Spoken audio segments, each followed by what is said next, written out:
3, 2, 1.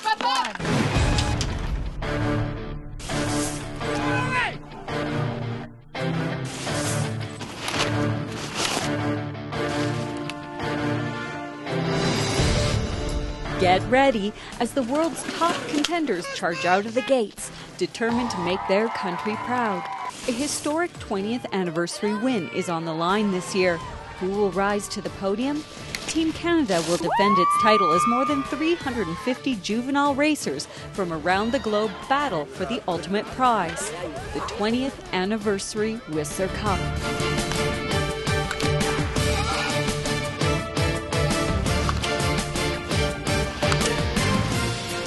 Celebrate 20 years of ski racing. 2 decades really adds up. 113,000 is the number of times courses were slipped. 24,000 holes were drilled for gates, and 4,400 racers cleared them, backed by 5,700 volunteers. Join us for the next half hour as we honor this path to the podium. Welcome to the 2012 Whistler Cup.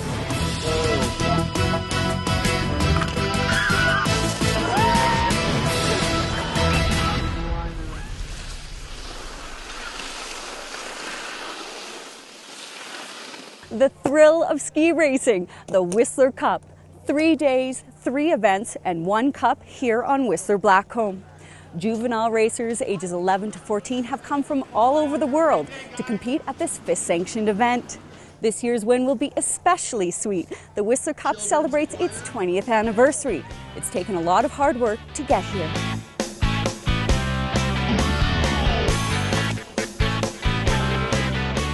Two decades ago, Whistler had a vision. The dream to host an international ski race that would showcase the world's top juvenile racers. That steep dream came true.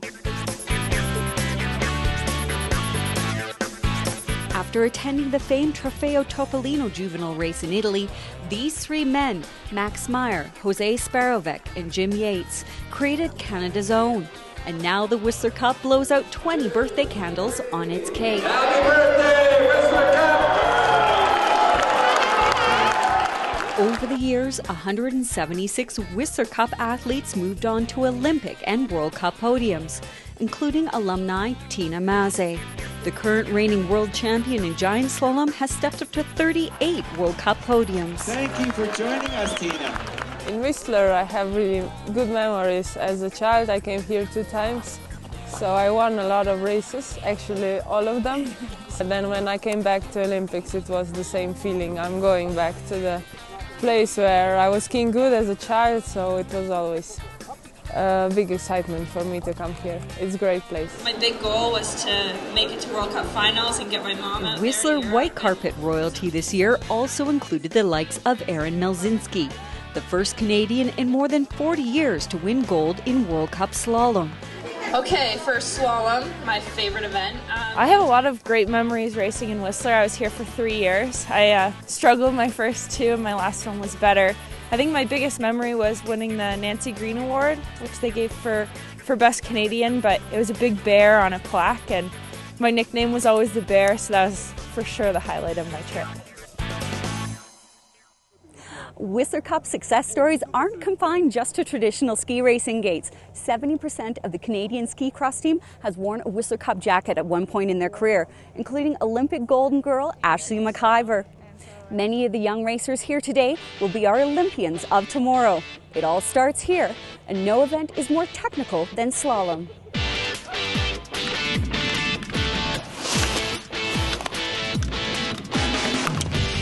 Coming up, what country came out on top on the K2 slalom course? We'll have your results later on in the show. Next, it was anybody's game at the K2 Super G. Their sights set on gold. Although blue skies, pressure built at the top of the Super G course. So many expectations, hopes, and dreams. The world's best juvenile racers charged out of the gates, some nervous, others not. Whistler Cup alumni Tina Maze encouraged these young upstarts to keep their eyes off the scoreboard and on the fun. It was pretty funny to be as a World Cup racer again here, and support the kids and to tell them that they should have fun and not to think about the results too much. And this way of thinking is what stepped Australia's Oliver Thompson up to the top podium, capturing gold with a time of 1 minute, 0.70 seconds. I'm stoked. I came here just hoping to get a top 10, maybe a podium if I was lucky. Keeping bodies loose and minds clear, Canadians pulled it together, earning the second and third fastest time on the Super G course. Whistler Mountain Ski Club's Cameron Alexander crossed the finish line in 1 minute, 1.24 seconds. My run felt really good today. It was a bit sketchy in some parts. I launched off the first jump and landed on the flats. But otherwise, it felt really good. Fellow club teammate James Crawford, 0.14 seconds behind, took third. I'm very happy knowing that I'm close to one of the top kids in the world right now. Really bringing my hopes up about skiing and racing this year. The reward of confidence, something gifted to Toronto's Stephanie Curry as well. The fifth place finisher was the top Canadian on the girls' Super G course. I got pumped up when the race started, and whatever happened, and I just did as well as I could. The girls' Super G was won by Switzerland's Lorena Kaislin with a time of 1 minute, 2.36 seconds, followed by Liechtenstein's Jessica Hilsinger and Norway's Guro Havman. Course was fast and that was very happy. Fast and fun. It all adds up to a Whistler Cup win on or off the podium. We've got all of your Whistler Cup action, 350 plus athletes from 18 different countries. The Whistler Cup is North America's largest international children's race, a time for both sport and family. Later on in the show, as the song goes, in all kinds of weather, these Fleckenstein sisters stick together. And meet the blonde-hair bullet. At one point I was thinking, hey, you know, if I could do this a job, I could get paid to ski, paid to do what I love, would be awesome. It would just be a ton of fun. Whistler Cup racers haven't got here alone. Coaches, family, and friends have kept them on course. For the Fleckenstein sisters, their dad is their biggest cheerleader. For Steffi and Katie Fleckenstein, skiing is a passion and a big part of their childhood. Dad Steve had both girls on skis before their second birthday. They loved it. They were good for 4 or 5 runs, and then they got French fries and hot chocolate, and we had a motto of never a bad day. Both 14-year-old Steffi and 12-year-old Katie are competing in this year's Whistler Cup. Tomorrow we get to race on the same hill, and it's just going to be so cool being able to race with her. The sisters are impressive skiers and fierce competitors, but they also have a secret weapon, their dad, Steve. He just helps so much, and at the start, he just pumps me up so much if I'm kind of having a down day. He gets me everywhere, and he does my skis, and he's a big supporter, so can't say I've gone this far without him. Steve says he's passionate about every aspect of the sport, but he's modest about his role. Over the years, as they've improved as skiers, I've probably improved a little bit as a tuner and waxer. For the Fleckenstein, skiing is a family affair and something both girls enjoy and excel at. Oh, incredibly proud. I'm proud because it's a tough sport. It's you know, physically it's demanding, but also mentally. Steve says he'll be here as long as the girls want to race. I love watching it. It's something it's really fun to see them both develop. Given their successes in the sport and their future goals, well, I hope to make it someday to the national team. I want to win the Olympics.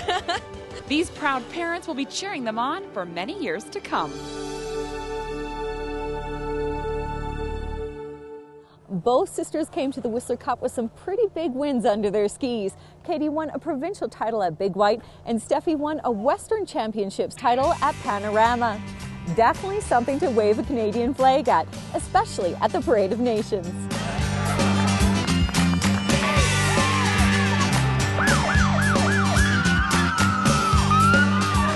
Still to come, Whistler Village is transformed into a United Nations. Then riding the edge of 2 sports results in 2 provincial wins for this Whistler K1 racer. For many, the Whistler Cup is an experience of a lifetime. For others, it's just part of growing up. This next hometown hero's need for speed began when he was only 2 years old. Cameron and I playing To Max Pfeiffer, being born and raised in North America's premier ski destination has shaped who he is. That was fun. My dad left and I got to do a couple laps by myself on the T-bar there, and it was just, I just kept on going straight down the hill. It was so fun, so fun. That was age 2. Since then, Dad Tony can barely keep up with the now 14-year-old Max. Over the past 3 years, he's really honed his skill on the hill, embracing his inner speed demon. It's so fun to be on the ski hill, on a steep pitch, and you can just get down to your bullet and just go as fast as you can down the hill and then just launch off a roller, and you're just like in the air and everything pauses in time. You're just like, whew, it's just the best feeling in the world.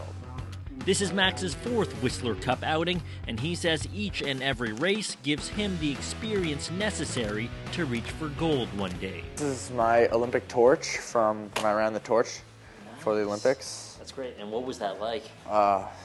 Exhilarating. So exhilarating. I just want to do well in a ski career, and I don't want to really focus too much on the result. It's more like the process. So hopefully my process will lead me towards, winning a gold medal at one of the Olympics. I see Max fulfilling his dreams, and if his dreams are being on the World Cup, yeah, and if his dreams are being in the Olympics, then I think anything's possible. Until then, Max will concentrate on training, brushing up on his German.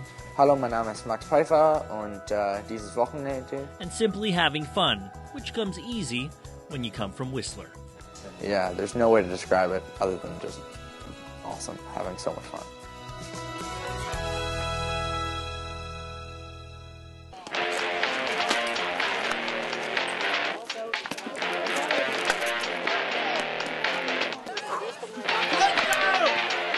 Every year, these elite athletes are challenged to get stronger, faster, and more aggressive. But once off the hill, the Whistler Cup brings competitors together under the flags of friendship.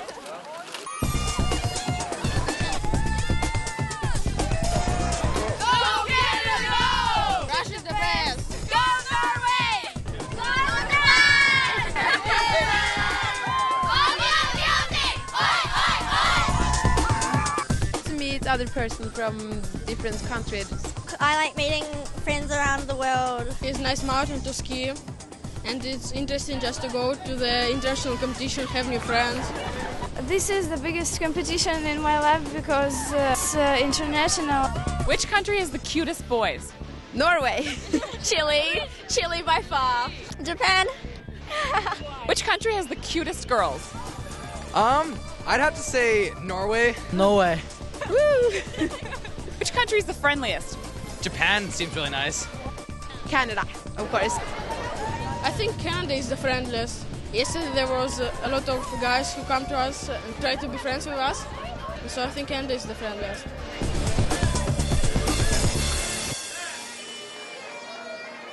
It was incredible to experience that energy. The kids were so excited to meet friends from around the world. Let me introduce you to 2 more. Coming up, Vancouver's Cheyenne Ling is ready to make her mark on the mountain, as is this young upstart, thanks to these volunteers. Another young skier that put Canada on track is Whistler's own Finn Isles, who took home gold this weekend. He's an incredible athlete, motivator, and team player, not to mention a provincial champion in more than just one sport. A lone wolf. No one else exists in this moment. There's just an athlete, 4 edges, and the gates. Come on! Come on! All my teammates, they're pretty much the biggest competition. An individual sport, but not without support. For Whistler's Finn Isles, part of that support is carved out on a different kind of ice. The whole team got behind Finn and his skiing aspirations, knowing that he was trying to do both. And we were very supportive of that. Juggling a 4-day ski week and 3-day hockey schedule was challenging, but beneficial to this Whistler Pee Wee Winterhawks player and K1 Whistler Mountain Ski Club racer. Skating really transfers to skiing. It's just really good for your balance, and your legs get a lot stronger. there are other benefits as well. After winning all 4 of his races in slalom and giant slalom at this year's ski racing provincials, the following day Finn became a double provincial champion when the Whistler Winterhawks won the Tier 3 championship in Quesnel. He was fantastic in that first game. It was I don't know what it was, but I think it might have been the high from getting the provincial ski title. I think that could have been what tipped us. And what he learned on the ice tipped him not onto 1, but 2 Whistler Cup podiums, as well as the K1 accolade of the Dave Murray Award, proving he's a force to be reckoned with in whatever this serious young man sets out to do. Unfortunately, this may be Finn's last year of stick handling due to the increasing demand of competitive ski racing, a sport where he feels most at home.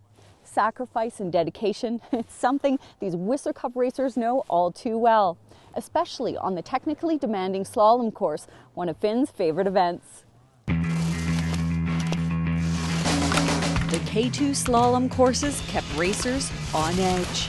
It was like all the Canadian girls in a row, and I saw them go down, and it was like kind of nerve-wracking, but I made it through the problem spot. Although Slovenia's Andrei Slokar conquered the challenging corner, her first place finish at 1 minute 19.21 seconds was bittersweet. I'm not really happy with it. I didn't drive as good as I can. Missing the top podium by 0.15 seconds, Switzerland's Aline Danyoff was frustrated as well, but excited to step up to her first podium. Yesterday I missed the podium on 1500 slope, and today I missed the first place in the 1500 slope.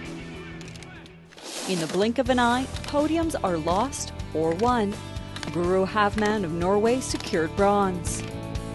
In Super G I was 3rd, and in Giant Slalom I was 6th.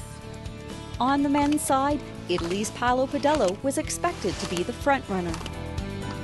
I heard that the one Italian boy had won Topolino, so that's impressive, so I was looking out for him for sure. But instead, Marco Michel of Switzerland crossed the finish line with the best combined time of 1 minute 23.9 seconds. Padello missed the top podium by 0.32 seconds. Slalom is my best discipline, and I could show what I can. Canada's own Sam Mulligan of Vancouver knocked down Gates to a 3rd place victory. Hopefully we'll take home the cup, but it's stiff with Norway's been skiing really well, and Italy and Switzerland, so it's hard to say. Every athlete has their sights set on a podium. Every racer wants to see how they stack up against international competition. Cheyenne Ling is one of those racers. Born and raised in Whistler, she moved down to Vancouver. However, family moved back to Whistler this weekend, so the Whistler Cup has been a sort of homecoming. For ski racers, applying a little wax is a big part of knowing your craft. It's really important to work on your own skis, and waxing and stuff is a big part of Super G especially. It's something Cheyenne Ling learned early on. The 14-year-old spent her first 5 years of life on these slopes. It's where she developed her competitive spirit and sense of community. Well, I have a lot of good memories, but just being with my friends basically anytime is a good memory. And although Cheyenne and family moved to Vancouver shortly after preschool, her passion for skiing never stopped. On most weekends, the family would make the hour-and-a-half-long trip up to Whistler just so Cheyenne could train. It wasn't easy. Oh yeah, some mornings you just don't want to get up, and you just, I don't know, you're just so tired from skiing 3 days in a row. Once from K1 first year, Hemlock. But the hard work is starting to pay off. Cheyenne's got a handful of top 10 finishes and is only getting better, faster, and more dedicated. Yeah, just to get to the bottom fastest and try and win and do my best. And now she can do it all in the place she's always held close to heart. The Lings recently moved back to Whistler permanently, and Cheyenne couldn't be happier being back in her element. Another sport Cheyenne loves is volleyball. Because as thrilling as downhilling can be, she's a team player at heart. Passion. That's what the Whistler Cup is all about. It's about laying it down on the line for the 20th anniversary. Only instead of blowing out candles, athletes are blowing by gates.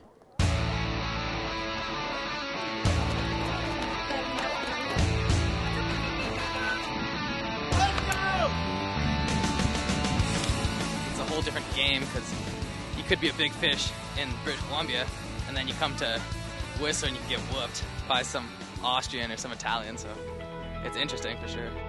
Vancouver's Sam Mulligan is a strong Canada contender after earning a men's alpine overall at provincials and third overall at the Can-Am Western Championships this season. And this victory dance continued with the second place finish on the K2 Giant Slalom course on Sunday.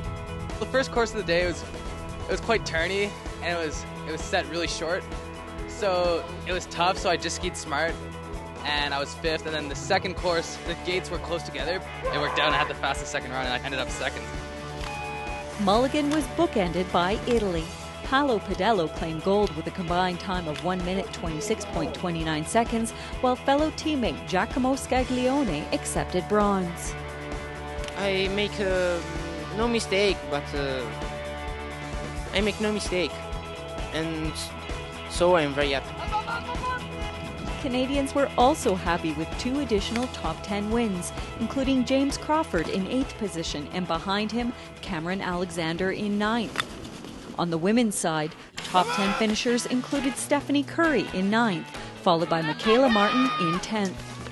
This season I've been working on moving forward, and it's coming along good. Consistency, something exercised on the girls' course with Italy and Japan accepting top honors, although Liechtenstein's Jessica Hilsinger was the strongest in the field, finishing first with a combined time of 1 minute 29.26 seconds. I'm very happy because yesterday I'm second and today I won, and that's super. Second place went to Italy's Beatrice Barbagelata. It's very good, and I think that there are a lot of good athletes. Whistler Cup is best race in America. Third place Narumi Katagiri of Japan couldn't agree more. Everybody very enjoying, and also that so many people are helping us a lot, so that was great competition.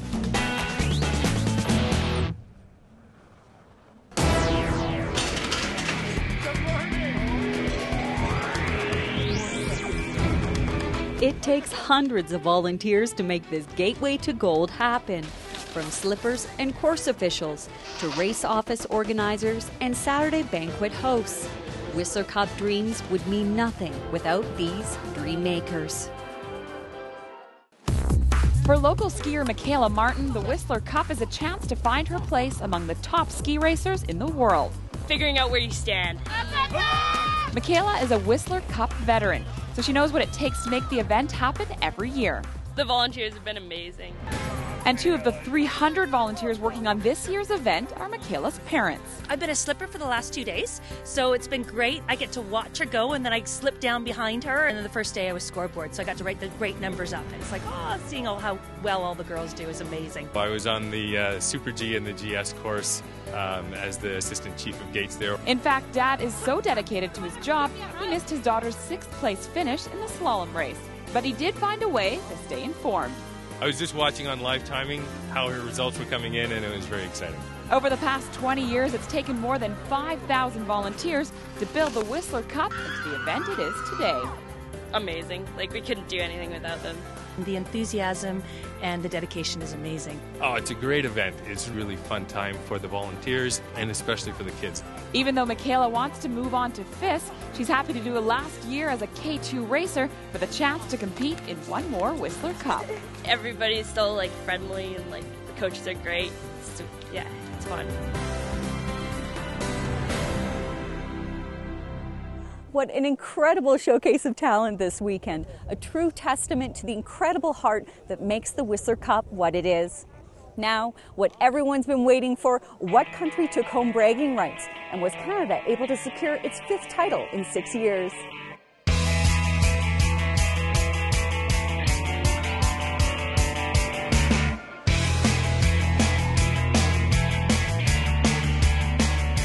I mean, this is amazing.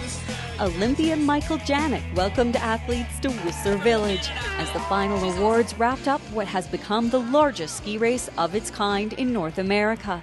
Brightly clad athletes sporting their 20th anniversary jackets proudly cheered on Canada's top athletes.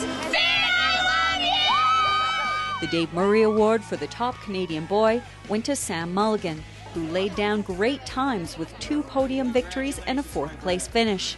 The Canadian Queen Bee tallying the most points out of 3 days was Toronto's Ali Nullmeyer, who gratefully accepted the Nancy Green Award. And then it was time for the K1 Festival Honours. The K1 Cup was won by Japan, while hometown hero Finn Isles was presented with the K1 Dave Murray Award. A gold finish in slalom also led to Lawrence Haught picking up the K1 Nancy Green Award. Former Whistler Cup administrator Lynn Hume made a guest appearance to present the Lynn Hume Community Service Award.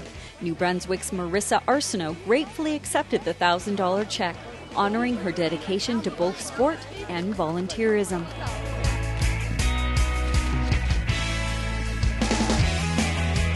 With performance awards now presented for top Canadians and K1 athletes, it was time to award the top nation. New this year, each competing team was comprised of 3 boys and 3 girls, and only K2 standings were tallied. So in 3rd place with 117 points was the nation of Italy. Would the Whistler Cup stay in Canada? Hauptschweiz, Switzerland.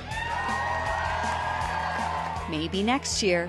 Team Canada 1 was applauded as the runners-up with 121 points. This year's honorees of the 20th anniversary Whistler Cup went to Switzerland, winning by a landslide with 177 points.